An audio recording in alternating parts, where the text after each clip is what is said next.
All right, for more on this, let's speak to Matthew McManus, an international human rights law expert who is joining us now from Mexico City. Matthew, thanks for being with us. How exactly would this work? Well, there are a number of options that we can look at in this case. They all have certain calibers of ammunition, if you want. The simplest thing to do would, of course, be to go to the UN High Commissioner, who might be able to investigate the matter more thoroughly and issue a report, which certainly would name and shame the different parties who may or may not be involved in this issue. You could turn up the grade of ammunition by trying to investigate suing the parties who might be responsible in domestic courts for various private law violations. And this could be done, for instance, in U.S. courts under the Alien Tort Act.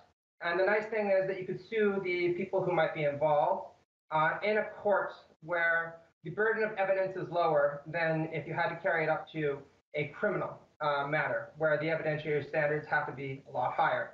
The final thing that you could do is try to look for a court that would be willing to prosecute in these cases. And of course, Turkey would have primary jurisdiction in this matter since the crime was committed on Turkish soil.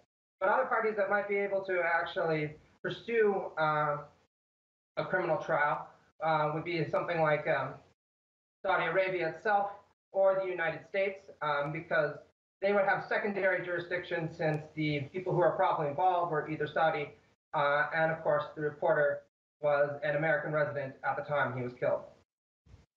So that would probably be the highest grade of those.